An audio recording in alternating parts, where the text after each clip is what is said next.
खंबे जैसी खड़ी है, टूटी है या चढ़ी है, शोला या फुलझड़ी है, पटाखे की लड़ी है, आंखों में गुस्सा है, लबों पे गाली है।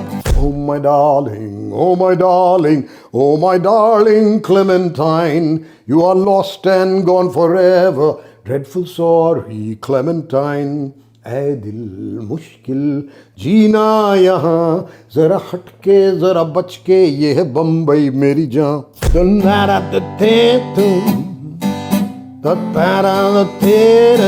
अब इसमें आप लिरिक्स बना सकते हो। Raindrops and roses and whiskers on kittens, bright copper kettles and warm woolen mittens. Welcome to another episode of fourth dimension. दोस्तों, मैं प्रयास, ये संजय भाई, और हम ऐसी जगह से आते हैं जहाँ पे इंग्लिश म्यूजिक कभी हमने बड़े होते हुए कभी सुना नहीं। परवरिश के टाइम पे तो हमें पता नहीं था अंग्रेजी म्यूजिक से, ना हमारा कोई एक्सपोजर था। फिर जैसे जैसे शहरों में आगे बढ़े तो शहर के लोगों ने आगे बोलना शुरू किया, मेटल सुनने जा रहे हैं, रॉक, ब्लूज। पता है कुछ फर्क इसके? आज तक कुछ नहीं पता लगा। हाँ, सर तो हिला देते हैं, हिलाने पड़ते हैं आप। लेकिन जब हमारे बीच में एक म्यूजिशियंस हैं, हमारे दोस्त राहुल साथ में, तो क्यों ना उन्हीं से पूछ लेते हैं। Exactly. चपड़ बंद कर देते हैं। हाँ, उन्हीं से पूछे ताकि अगली बार कोई हमसे पूछे कि हम रॉक, मेटल, ब्लू को फर्क जानते हैं, हम भी ज्ञान पेल सके और हम तो पेल दें वहां पे कम से कम। बिल्कुल। तो राहुल जी, आ जाइए आप। प्रयास जी, प्रश्न तो आपने बड़ा इंटरेस्टिंग डाला है, क्योंकि इसमें एग्जैक्ट फर्क क्या है इसको बोल के एनालाइज करना, या क्योंकि मैं तो बजाते हुए आया हूँ ना, बजाते बजाते करते करते सीखा हूँ। तो इसकी जब आपने मेरे से ये प्रश्न पूछा तो मुझे भी जाके थोड़ी बहुत हिस्ट्री सीखनी पड़ी कि भाई कहाँ से, क्यों, कैसे। और शुरू करते हैं हम ब्लूज से, हैं। तो ब्लूज एक फॉर्म है जो southern America, south east America में, जहाँ पे कि स्लेव्स होते थे बहुत सारे, गोरे लोगों ने अफ्रीका से स्लेव्स छीन के खरीद के यहाँ पे अपने खेतों पे लगा दिया था काम करने के लिए। तो स्लेव्स गाते थे और आए थे अफ्रीका से, तो वो अफ्रीकन अपना ट्राइबल म्यूज़िक अपने साथ लाए थे, जो कि यहाँ आके धीरे धीरे बदला। कि जब मैं कपास के खेत में काम कर रहा हूँ, मैं साथ में गाऊंगा। एक होता है कि कोई कुछ बोलता है, कोई जवाब दे, सवाल जवाब जो होता है ना, वो हमारे फोक में भी है, मगर इनका फॉर्म अलग था। फिर वो लोग जब चर्च में गाते थे, उनका एक स्पिरिचुअल, नीग्रो स्पिरिचुअल जिसे कहते हैं, वो एक और फॉर्म था। तो इन सब से ब्लूज निकला है। मतलब मैं अगर ब्लूज बजाऊंगा तो मेरे को ये मजा आता है ये कहने में कि काले लोगों के नीले संगीत को भूरा आदमी गा रहा। अब आप सोचो कि ब्लूज में क्या होता है। टिपिकल मैं बताता हूँ।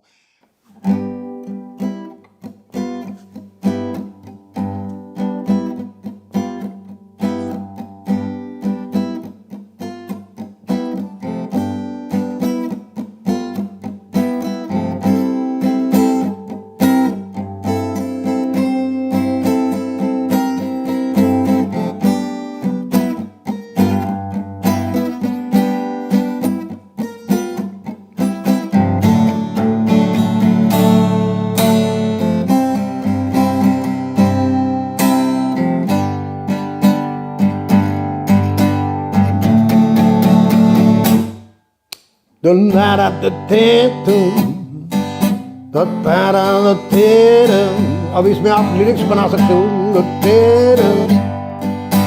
स्कॉटलैंड में बैठ के अंग्रेजी म्यूजिक के बारे में ब्लूज गाने में मैं कैसे गाऊंगा, तुम्हें क्या समझाऊंगा। तो आओ मेरे दोस्तों, साथ में ब्लूज के बारे में हम सीखे। तो क्या है ब्लूज? ज्यादातर 1860-1870 में कहते हैं कि ब्लूज बना, जब कुछ स्लेव लोग को फ्रीडम मिला और वो लोग बाहर निकल के गाते थे, और ज्यादातर इसमें दुख होता था। सो ब्लूज, फीलिंग ब्लू, अंग्रेजी में जब कहते हैं ये लोग कहते हैं कि दुखी। अब दुख बहुत सारी चीज़ों के बारे में हो सकता है। बट जैसे कि आप देखोगे ना कि गज़लों में इश्क और दारू को लेके बहुत सारे गाने होते हैं।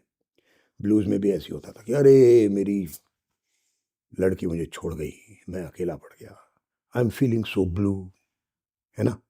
या कि यार दारू पी के फिर पड़ा हुआ हूँ, आई एम फीलिंग सो, ये दुख के गाने। और जैसे मेरे एक दोस्त ने बोला था कि बंगाली में बोला था उन्होंने, कालो मानुषेर बुकेर कान्ना, मतलब काले आदमी के दिल का दर्द ब्लूज में निकलता है। बहुत ही अच्छा बोला था उसने। तो ये ब्लूज काफ़ी गाया गया और ज़्यादातर ब्लैक पीपल का म्यूज़िक था ये। अब ये गोरों को भी पसंद आ गया कि यार ये तो मज़ेदार है। अब एट द सेम टाइम कुछ और भी हो रहा था उसी साउथ में कि बड़े सारे स्कॉटलैंड और आयरलैंड से लोग आए थे, हैं, और वो लोग अपना फोक म्यूज़िक लेके आए थे यहाँ पे। तो वो यहाँ पे इवॉल्व हुआ है, किसी और चीज़ में बना है। और रैग टाइम करके एक काइंड ऑफ म्यूज़िक बना, और ब्लूज़ और रैग टाइम मिलके फिर बन गए जैज़, जिसमें ये जो सिंपल मैं आपको बजा रहा था ना ब्लूज़, इसमें ज़्यादा कॉम्प्लिकेटेड हारमोनी और बड़ी सारी म्यूज़िक थ्योरी घुस गई, बड़ा सारा इम्प्रोवाइजेशन कि आप एक चीज़ को पीछे रख के उसके ऊपर आप कितने पंगे ले सकते हो, ये सब भी शुरू हुआ। अब जैज़ 1920s और 30s में पॉप म्यूज़िक ही था, अमेरिका का था, कॉम्प्लिकेटेड, जो आपको अगर आप आज जैज़ सुनोगे और अगर आप 100 साल पहले जैज़ सुनते बहुत ही अलग लगता आपको। But Rahul ji, pop music क्या होता है? मैं बता रहा हूँ, pop is just means popular, जो भी पॉपुलर है उसे पॉप कहते हैं। अब पॉप में हो सकता है उस टाइम पे जैज़ इन्फ्लुएंस पॉप था, है ना? आज आप जो के पॉप सुनते हो उसमें जैज़ का कुछ भी नहीं है, बहुत ही काफ़ी सिंपल होता है, और ज़्यादा इम्प्रोवाइजेशन नहीं होता, सिंपल मेलोडीज़ जो गाई जाती है, सेम वर्स कोरस फॉर्मेट में गाई जाती हैं। ये आप ज़्यादातर अगर बॉलीवुड के गाने देखो, उसको हम पॉप म्यूज़िक में ही डालेंगे, जिसमें क्लासिकल हिंदुस्तानी क्लासिकल म्यूज़िक का इन्फ्लुएंस नहीं है, जिसमें बाहर से ज़्यादा इन्फ्लुएंस आ चुकी हैं, सिंपल सिंपल होता है पॉप में। सारे आपको वर्जन एग्जाम्पल देता हूँ। आया 1950-1960 जब इलेक्ट्रिक गिटार बना, उसके पहले इलेक्ट्रिक गिटार नहीं था, उसके पहले ऐसे थे अकूस्टिक गिटार। इलेक्ट्रिक गिटार जब आया तो लोगों को दिखा कि वो गिटार के साथ कुछ कुछ ऐसी चीज़ें कर सकते हैं जो पहले नहीं कर सकते थे, और ब्लूज़ को उन्होंने थोड़ा स्पीड अप किया और रॉक एंड रोल बनाया। अब रॉक एंड रोल भी पहले सिर्फ ब्लैक पीपल गाते थे, समझ गए आप? अब क्या है कि उस टाइम पे अमेरिका में सेग्रीगेशन था, काले लोग इधर, सफ़ेद लोग इधर, काले लोगों को वोट ही नहीं था। आप ये जानते हो कि they didn't have the right to vote. तो काफ़ी एक मूवमेंट शुरू हुआ, मगर जो कमर्शियल लोग हैं, जो रेडियो स्टेशन चलाते हैं, जो रिकॉर्ड बेचते हैं, उनको लगा कि यार हमको ना एक सफ़ेद आदमी चाहिए जो अच्छा रॉक एंड रोल गाता है। वहाँ से आया एल्विस प्रेस्ली, कि उनकी ज़रूरत थी एक सफ़ेद आदमी की जो रॉक एंड रोल गाता है। तो एल्विस प्रेस्ली, जिसका नाम शायद आपने सुना हो, वो बड़ा फेमस हो गया। मैं एक हिंदी फिल्मी गाना आपको सुनाता हूँ, जो आप सब ने बोले होपफुली किसी ना किसी टाइम पे सुना हो, जो रॉक एंड रोल पे है। आमिर खान था इसमें। खंबे जैसी खड़ी है, की है या चढ़ी है, शोला या फूलझड़ी है, पटाखे की लड़ी है, आंखों में गुस्सा है, लबों पे गाली है। देखो देखो देखो यारो, अपने को समझती है क्या, गोरा गोरा ये बदन बिजली से भरा, इत्यादि इत्यादि। 440 वोल्ट है, चूना है मरा।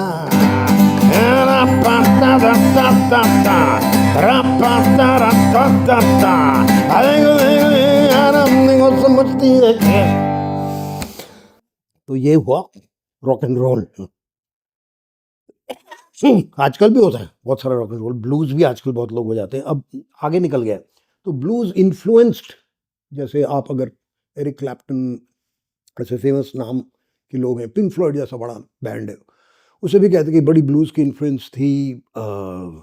बड़े फेमस बैंड है रोलिंग स्टोन्स, उन पे भी ब्लूज़ की इन्फ्लुएंस थी, बीटल्स पे भी ब्लूज़ की इन्फ्लुएंस थी, रॉक एंड रोल का भी इन्फ्लुएंस था। क्योंकि ये सारी चीज़ें इन्फ्लुएंस करती हैं एक दूसरे को, कोई आइसोलेशन में नहीं जीता है।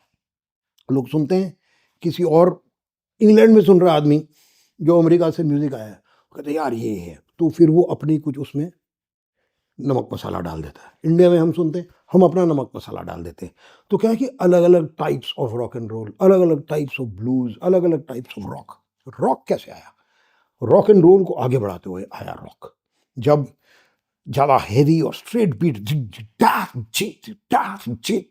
ये होता है रॉक का बीट, ठीक है, स्ट्रेट। जबकि ब्लूज में चक थोड़ा ज़्यादा इसमें लचक है, रॉक में लचक नहीं है, रॉक में स्ट्रेट स्ट्रेट बीट है।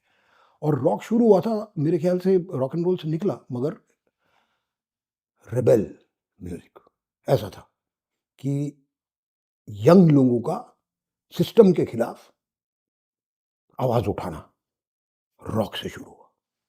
अब रॉक क्या है कि एक बार शुरू हुआ तो उसमें भी लोगों ने काफ़ी सोच डाली, और सिर्फ लिरिक्स भी बदल गई। सिर्फ इश्क के बारे में नहीं था, सिर्फ दारू के बारे में नहीं था, जिंदगी के भी बारे में था। जैसे पिंक फ्लॉयड बहुत ही फेमस बैंड है, उसका आप गाना सुनिए टाइम, ठीक है, तो उसके लिरिक्स कुछ ऐसे जाते हैं कि ये वो है कि इंग्लैंड में उस टाइम पे बिना नौकरी के लौंडे घूम रहे हैं, उनका कोई खास होप नहीं है, दिन पे दिन निकल जाता है, उन्हें लगता है कुछ भी नहीं होने वाला हमारी जिंदगी में।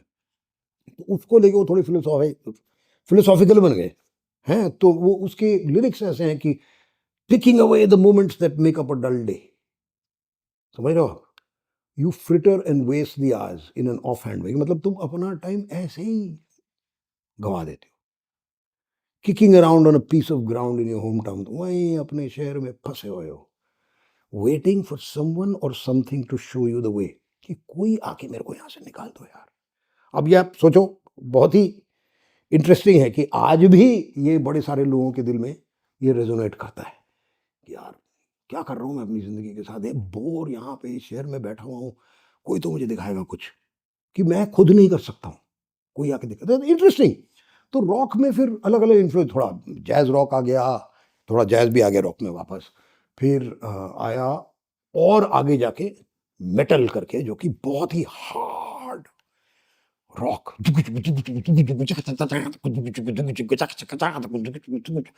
ये लकीली हमारे हिंदी फिल्मों में नहीं आया। रॉक बहुत आ चुका है, रॉक ऑन तो आपने देखा ही है, या तो रॉक ऑन के गाने सुने, उसमें काफ़ी सारा रॉक इन्फ्लुएंस्ड गाने हैं। आप मेरे बैंड इंडियन ओशन को भी अगर देख लो, हमारे में भी काफ़ी सारा रॉक का इन्फ्लुएंस है। एक गाना है जो मैं स्पेसिफिकली आपको बताऊंगा, जो मुझे लगता है इंडियन रॉक का एक एग्जाम्पल है। कौन नाम का एक इंडियन ओशन का गाना है, वो आप कभी अगर सुन सकते हो तो सुनिएगा। वो मुझे लगता है कि very Indian sound to rock. ऐसा नहीं है कि इंडियन बैंड्स नहीं बजाते, बहुत बजाते, पर क्या होता है कि कॉपी करने की टेंडेंसी होती है कि जो अंग्रेजों ने कर दिया वो हम कॉपी करेंगे। पिछले 2-3 डेकेड में ये बदला है हमारे देश में कि हमें अपने संगीत में और अपने कल्चर और अस्तित्व में ज़्यादा प्राइड आ गया, कि हम कॉन्फिडेंस आ गया हमें, कि हम कहते हैं कि हम बजाएंगे आपका रॉक, पर इसमें हमारे लिरिक्स आएंगे, जिन चीज़ों के बारे में हम गाना चाहते हैं हम अपनी भाषाओं में गाएंगे, अंग्रेजी में नहीं गाएंगे। जब मैं बच्चा था तो अंग्रेजी म्यूजिक कुछ लड़के गाते थे, बाकी लड़के हिंदी म्यूजिक गाते थे, दोनों एक दूसरे से बात नहीं करते थे, एक दूसरे को समझता था यार, दूसरा रॉक वाले नीचे देखते थे, यार ये क्या है, देसी म्यूजिक बजा रहे। ये क्लास डिवाइड भी था इसमें, वो अब धीरे धीरे हाय हो रहा है। बड़ा इंटरेस्टिंग है, क्योंकि आप संगीत को सोसाइटी से अलग ना समझें, ये भी बड़ा इंटरेस्टिंग है। क्योंकि आप जब हिस्ट्री में जाओगे ना, जैसे मैंने बोला कि स्लेव्स ब्लूज कर रहे हैं, अब आप सोचो वो सबसे नीचे सोसाइटी के अमेरिका में थे, और उनके संगीत ने पूरी दुनिया के संगीत को इन्फ्लुएंस किया है, क्योंकि जैज, रॉक, उस सब का ओरिजिन साउथ यूएस के गरीब से गरीब सबसे पिछड़े लोगों से निकला है, और वो लोगों को चोरी करके अफ्रीका से लाए थे। तो म्यूजिक में भी बहुत कुछ अफ्रीका से आया, जैसे ही इंसान ही अफ्रीका से आया ना, तो सोसाइटी और म्यूज़िक के बीच में काफ़ी ओवरलैप आता है। अब आप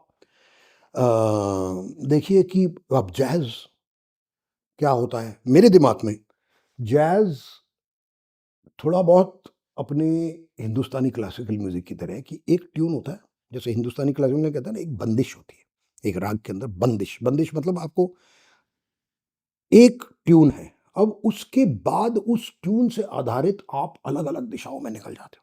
जैज़ में भी ये होता है कि आप एक सिंपल ट्यून पहले बजाते हो, उसके बाद मैं आप एग्ज़ाम्पल दूँ, ट्रिवियल एग्ज़ाम्पल, एक पॉप गाना, अंग्रेज़ी में ही कहूँगा क्योंकि ये एग्ज़ाम्पल ज़्यादा अंग्रेज़ी है मेरे पास।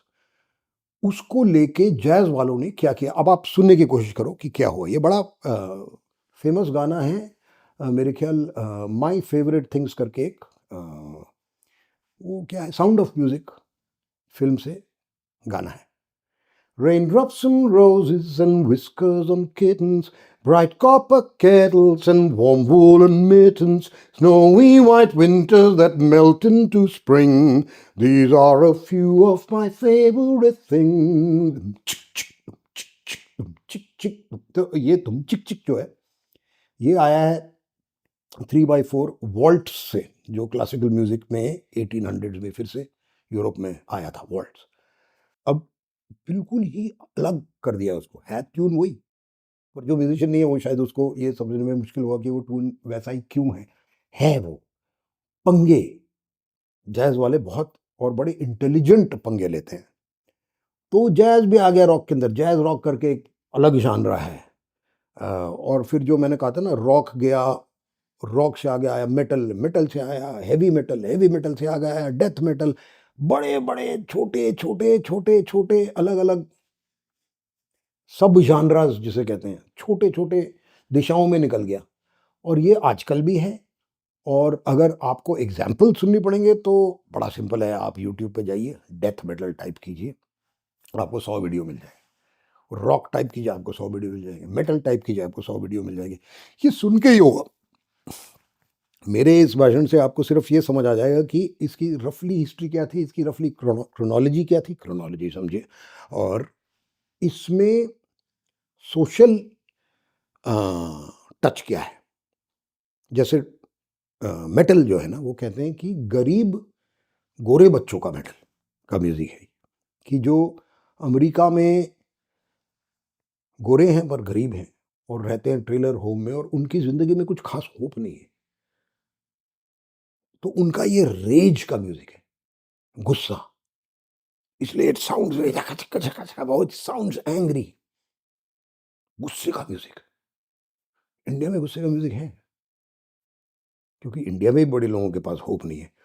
वो क्या करते हैं, वो क्या गाते हैं, मेरे को भी इंटरेस्ट है। अगर आप लोगों को इसके बारे में कुछ पता है तो बताइए ना मेरे को। मैं झुग्गी में रहता हूँ दिल्ली में, हैं, सब कुछ मतलब पानी बिजली हर चीज़ के लिए लड़ना पड़ता है।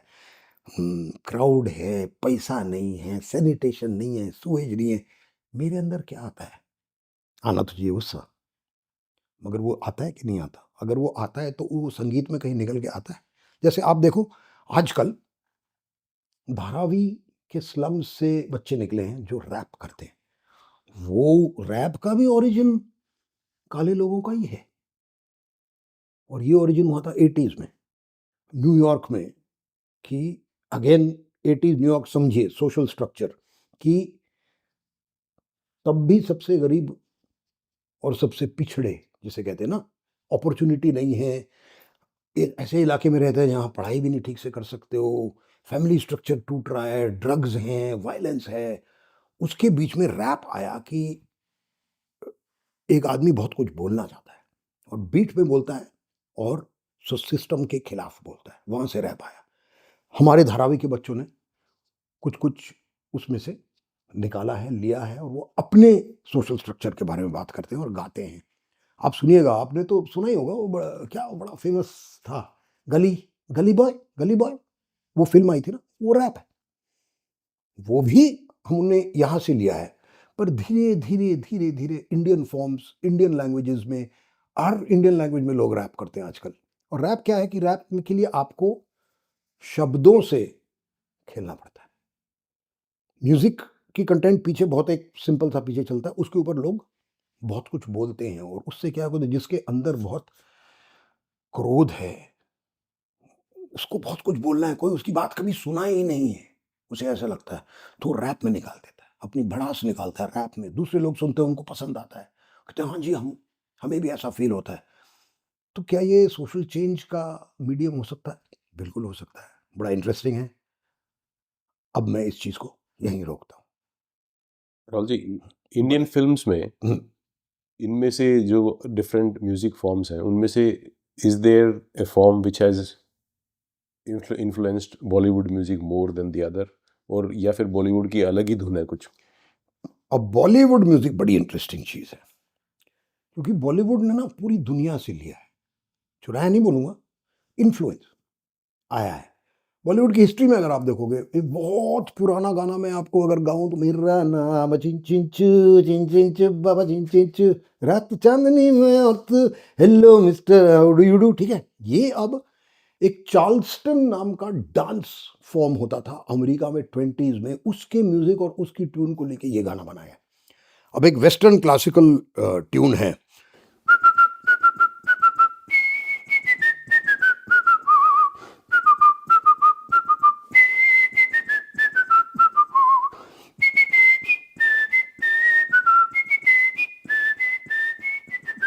ये मोजार्ट नाम के एक आदमी ने बनाया। इसको हिंदी फिल्म में क्या बनाया कि तू इतना न मुझसे आ गया। ये तो डायरेक्ट चोरी हो गई। एक बहुत ही पॉपुलर 50s और 40s में एक गाना था जो कि based on events of California gold rush 1890s। Oh my darling, oh my darling, oh my darling Clementine, you are lost and gone forever, dreadful sorry Clementine, ऐ दिल मुश्किल जीना यहाँ, जरा हटके जरा बच के, ये है बम्बई मेरी जान। डायरेक्ट लिया है और बिना बता के लिया है। तो हमारे अलग अलग म्यूजिक कंपोजर्स अपने आप तो बहुत ही अच्छे कंपोजर थे, पर बीच बीच में उनको बाहर से कोई ट्यून बहुत पसंद आ जाती थी, उस जमाने में बता भी नहीं सकते थे, तो उन्होंने उसको इन्फ्लुएंस लेके या इंस्पिरेशन लेके ट्यून्स बनाई हैं।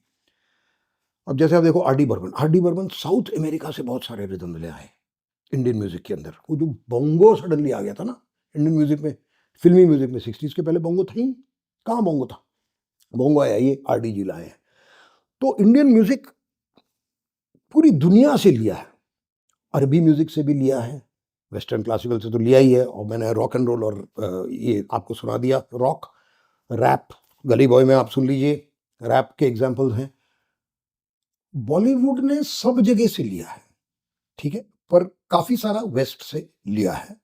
और ये जो साउथ अमेरिकन रिदम्स हैं ये भी मेरे ख्याल से, अब आप थोड़ा मैं आपको बताऊँ, साउथ अमेरिका में जो रिदम्स है वो स्पेन और पोर्चुगल से ज़्यादा आई हैं, क्योंकि स्पेन और पोर्चुगल ने कॉलोनाइज किया था पूरा साउथ अमेरिका को, तो उनके रिदम्स वहाँ पे जाके कुछ और बने, बहुत अच्छे अच्छे इंटरेस्टिंग रिदम्स हैं साउथ अमेरिका में, अलग अलग टाइप्स ऑफ म्यूज़िक है। थोड़ा कम इन्फ्लुएंस हुआ है हमारा उनसे, और हो सकता है इन्फ्लुएंस, क्योंकि बहुत मज़ा आता है उनको सुन के। एक और फॉर्म है जो आप, रेगे फॉर्म है जो बड़े फेमस, बॉब मार्ली मेरे one of my favourite artist, Jamaica से आया है वो रेगे। रेगे का भी एक कहानी है कि वो कहाँ से कहाँ आया। रेगे इंडियन म्यूजिक में, बॉलीवुड में एक ही एग्जांपल मैं आपको दे पाऊंगा जो कि रेगे टाइप बीट पे है, वो है दिल है छोटा सा छोटी सी आशा बस्ती भरे मन को। तो उन्होंने बहुत स्टाइल लिया है, पर जो अरेंजमेंट किया बैकग्राउंड वो टिपिकल रेगे नहीं है, रहमान जी ने किया है। ऐसे अगर मैं, आप भी लिख के बताओ ना कि आपको क्या लगता है कि ये का इन्फ्लुएंस, उसका इन्फ्लुएंस, और क्या हमने दूसरों को इन्फ्लुएंस नहीं किया? बिल्कुल किया है। इंडियन म्यूजिक से बहुत सारा इन्फ्लुएंस, बीटल्स ये तो क्लियर है। अगर आप नॉर्वेजियन वुड नाम का एक बीटल्स का गाना सुनेंगे, उसमें सितार बजता है और ट्यून भी थोड़ा Indian classical, I once had a girl और should I say she once had me. अब मैं इसको इंडियन में मैं बजाऊंगा,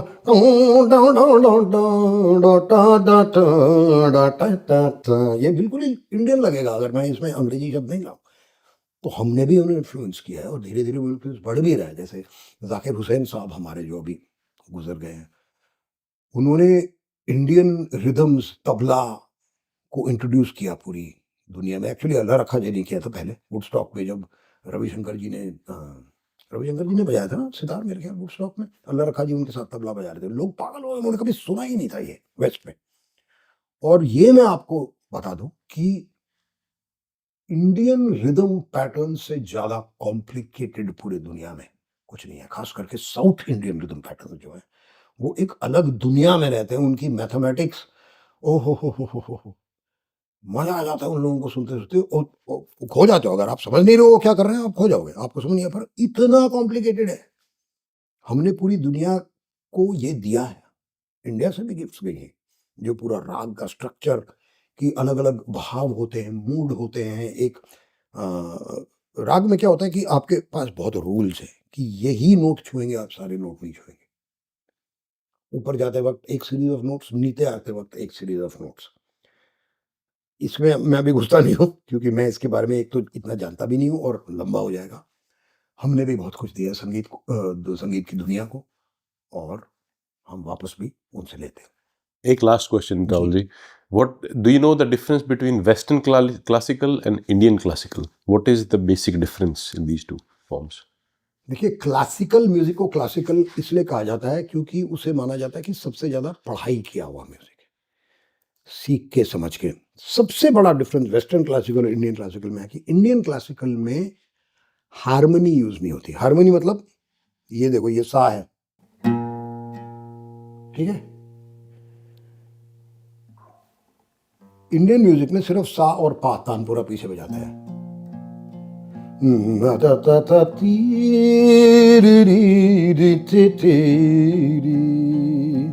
ना ना ना ना, यही बजते रहेगा पीछे। सा पा सा तानपुरा पे बजता है और उसके ऊपर लोग गाते हैं। वेस्टर्न क्लासिकल में harmony, that is combination of notes पे ज्यादा इंपॉर्टेंस दिया जाता है, इसलिए उनकी ट्यून नहीं होते इतने वेस्टर्न क्लासिकल, वो निकालना पड़ता है आपको ट्यून। जबकि हिंदुस्तानी क्लासिकल में ट्यून है, बहुत क्लियरली ट्यून है, जो बंदिश जो मैं कह रहा था।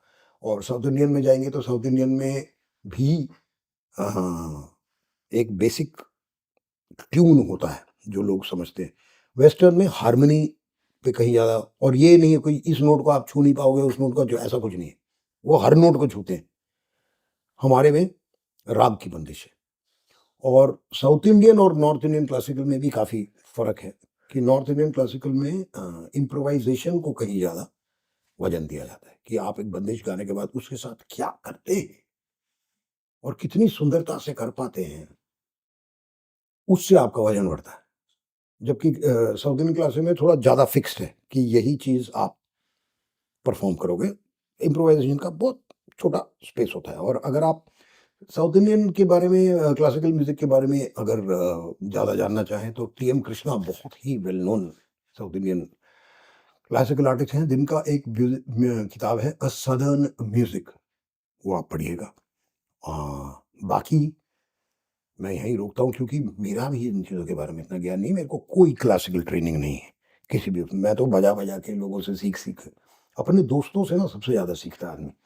दोस्तों के साथ बजा बजा के मैंने इन चीज़ों के बारे में सीखा है, फिर थोड़ा पढ़ा है, फिर थोड़ा सुना है, बजाते बजाते मैं इस पॉइंट पे आया हूँ। ठीक है जी, thank you. Fourth dimension season 2, Rahul Ram.